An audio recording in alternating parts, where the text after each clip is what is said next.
বেড়েছে ডেঙ্গুর প্রকোপ, তবে মশা নিধনে তেমন কোনো কার্যকর পদক্ষেপ নেই সংশ্লিষ্ট কর্তৃপক্ষের। আরও বিস্তারিত খবর জানাতে মাগুরা থেকে সহকর্মী ইলিয়াস মিথুন আমাদের সাথে যুক্ত হয়েছেন। মিথুন, মাগুরার কি অবস্থা এবং ডেঙ্গুর প্রকোপ কেমন দেখছেন সেখানে?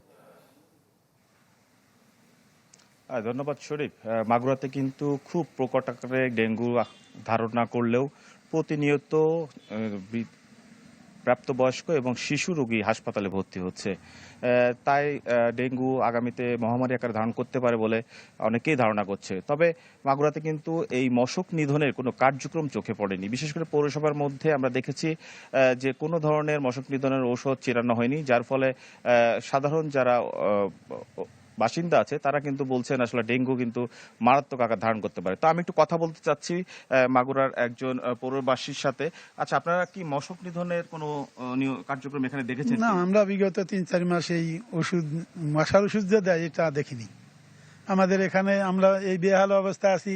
এই কলেজ পাড়ার মতো একটা জায়গায় এই রাস্তাগুলো ভেঙে ছিঁড়ে যেভাবে পানি, আপনারা নিজেরাই দেখতে পাচ্ছেন যে পানির যে অবস্থা, এই পানিতে এমনি মশার ডিম বা মশা ৪ মাস ধরে এই পানি বর্ষার পর্যন্ত আজ পর্যন্ত। নগদ নিয়ে এলো হার না মানা হার অফার। সর্বনিম্ন ১০,০০০ টাকা রেমিটেন্স নগদে পাঠালে থাকছে স্বর্ণের হার জেতার সুযোগ।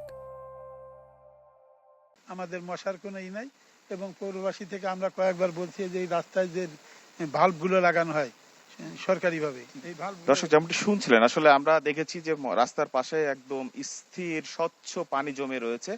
যেই পানি কিন্তু দীর্ঘদিন ধরে জমে থাকার ফলে অনেকেই ভাবছেন যে এখানে ডেঙ্গুর বাহক এডিস মশা কিন্তু জন্ম নিতে পারে এবং সেই মশা কিন্তু ডেঙ্গুর যে মহামারী সেটা সৃষ্টি করতে পারে। তাই স্থানীয় যারা বাসিন্দা আছেন তারা কিন্তু তাগিদ দিচ্ছেন পৌরসভায় যাতে মশক নিধন কার্যক্রম চালু করা হয়।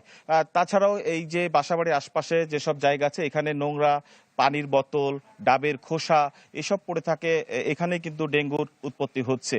তা বিশেষজ্ঞরা বলছেন যে নিজেদের বাসার আশপাশে যাতে পানি জমে না থাকে সেদিকেও খোঁজ রাখতে হবে এবং নজর দিতে হবে।